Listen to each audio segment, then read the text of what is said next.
Let's talk about sales forecasting. This is such an important subject, right? So I definitely think that sales is the engine of your business, right? It's where revenue comes from, clients come from. Without sales, you don't have a business.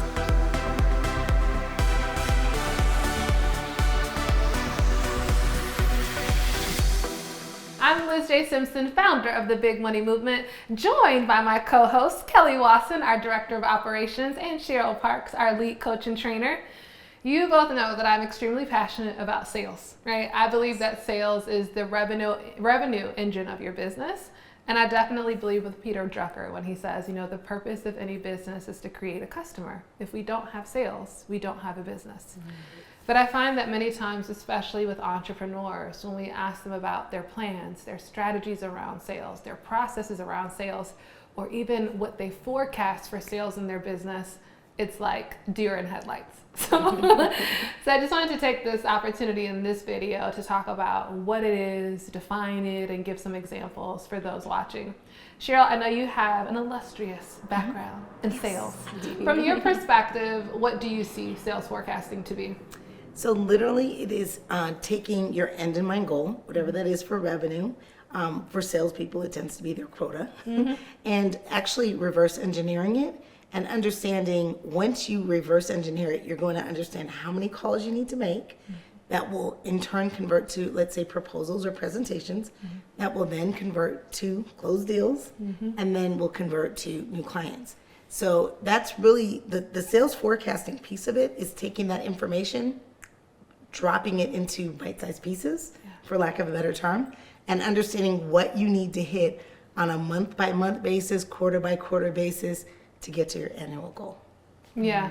Like, when I think about it from what you're saying, it's like if I'm an entrepreneur, it should be that I could look in my CRM, customer relationship management tool, my spreadsheets, whatever I'm using. Please use a CRM. I hope it's not written on sticky notes, but hopefully you have something that talks about these are the opportunities, these are the leads that are in the pipeline, and based off of the activities, where they are in the sales cycle, in 90 days, this is what I forecast our sales should be, or 6 months from now, this is what I forecast our sales to be.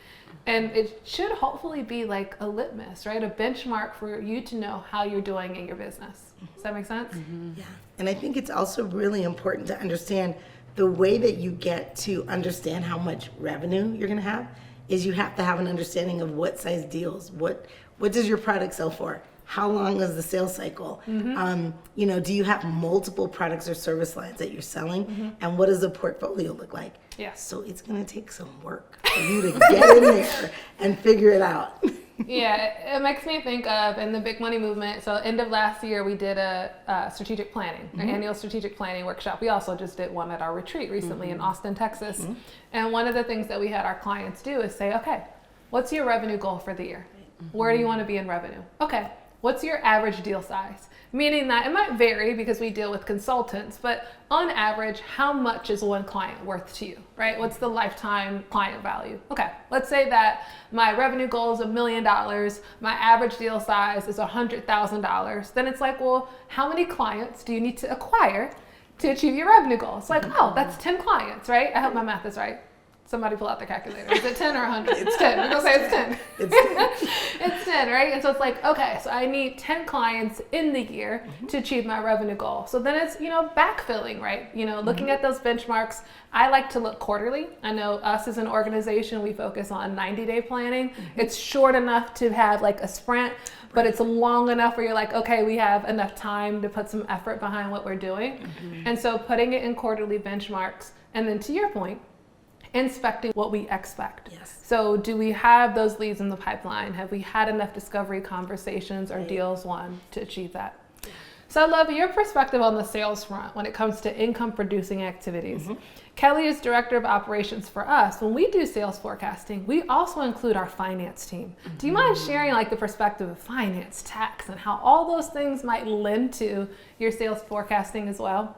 Yes, and from an operations standpoint, when we're looking at hiring or acquiring top talent, which we know we might have to pull out the wallet a bit larger for, sales forecasting is absolutely critical because we have to plan our launches and new revenue generating initiatives to be able to sustain at a certain level. And as we think about profitability and tax planning, it's very key to be able to have that strategic, predictable sales revenue growth to lean on and to depend on, and it helps to make us more solid. It absolutely does. Like it's one of the worst feelings. I think that a lot of entrepreneurs, they have these revenue goals and these big round numbers, and then you hear about so many people who are like, oh, I did finally have my first $1 million year, and $400,000 of that was taken, you know what I mean? Like all the money that's taken out for taxes, and then you realize maybe that goal shouldn't have been that goal, right? And so I think sales, for the goal of a sales goal is for you to make sure that the business has the oxygen to achieve what it needs to do, and then reverse engineer how to achieve that. But there's this integration between sales and operations, and there's other team members that need to be involved for setting those sales goals.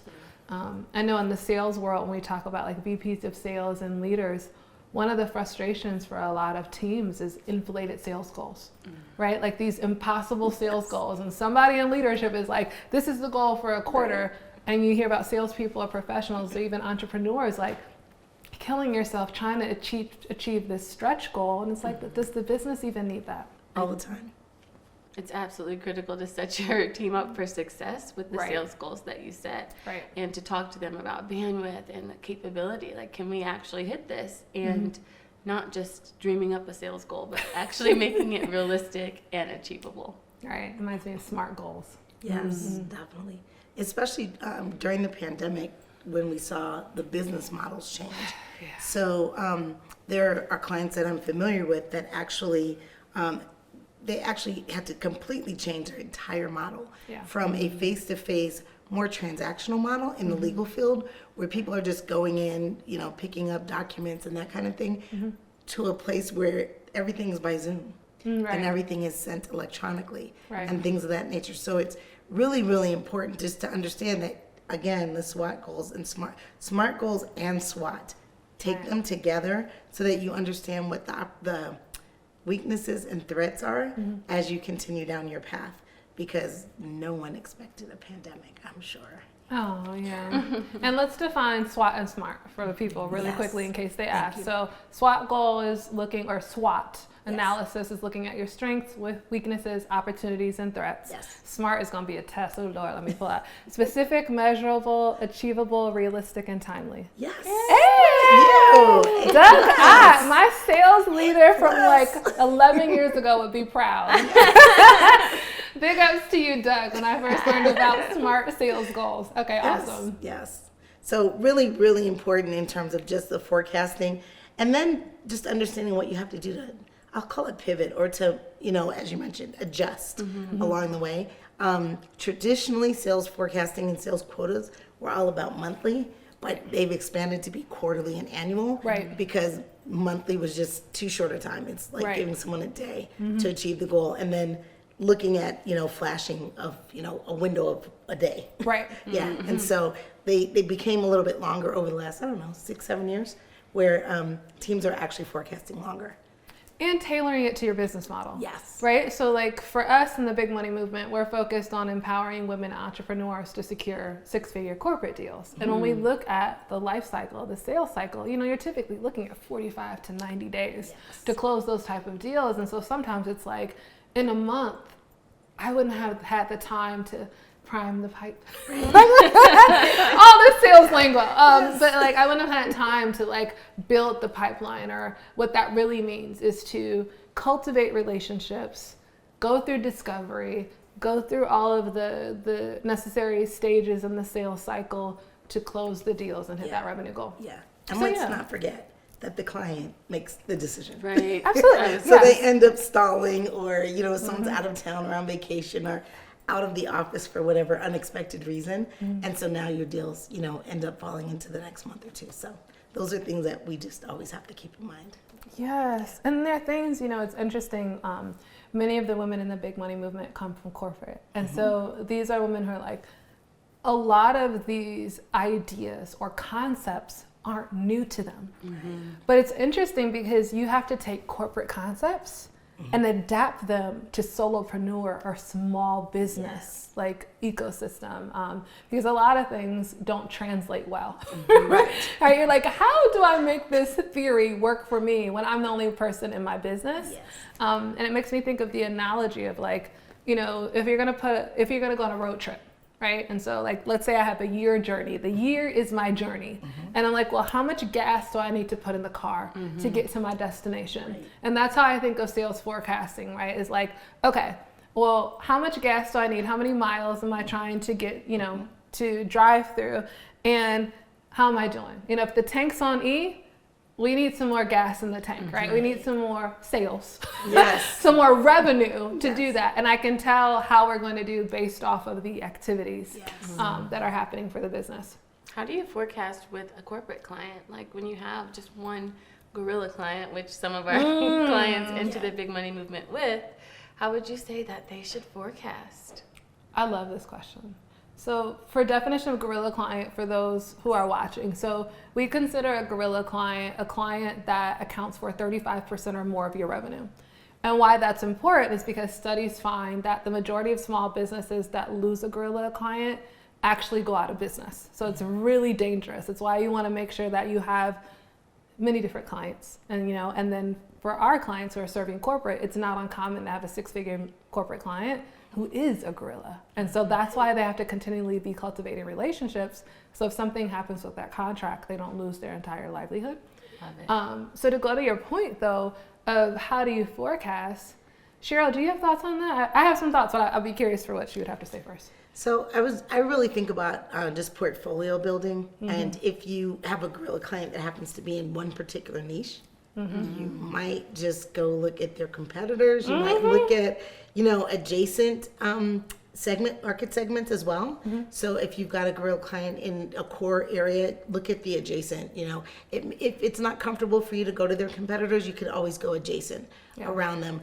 So building the portfolio is probably the key, and just understanding the size of businesses you want to work with, and looking at your sales cycle, because it's like an axle. So the longer your sales cycle, you're on the road trying to get gas, and you don't have enough gas in your car to get to the gas station. I was thinking about that when you went through that analogy. I'm like, you have to know where the gas stations are. Otherwise, you're just driving, and then all of a sudden, you don't have enough energy, fuel to get to that next place. So. And I think, so the opportunity of corporate clients as well is retention.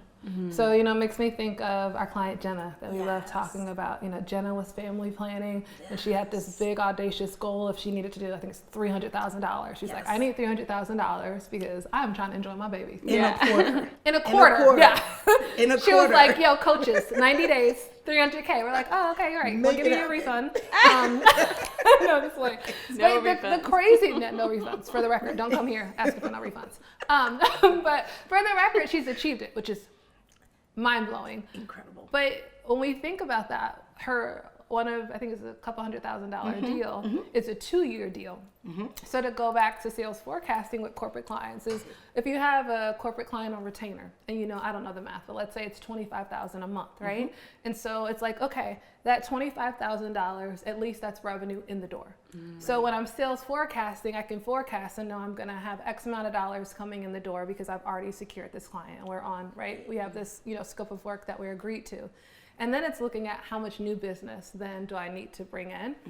And I think how you then forecast that is really knowing your conversions at each level, right? So if it's like, okay, if I've had 5 discovery calls this week, what percentage of those should go to proposal stage? And I'm like, all right, well, if I'm bringing in, I know for myself, if I'm bringing in highly qualified deals, at least 50% of my discovery deals, my discovery calls should advance to the proposal stage. All right, and then once I get to the proposal stage, then 35% of my proposals should close into new business. So that way I can look any month and say, all right, We've got 20 discovery calls. I should be able to expect 10 proposals, and then I should expect 3 deals done. And then if my average deal size is 50,000, that's 150,000 I can forecast for the month. That is what sales forecasting is. And if you want to know more, because this is such an in-depth subject, click the next video and we'll talk about why sales forecasting is so important.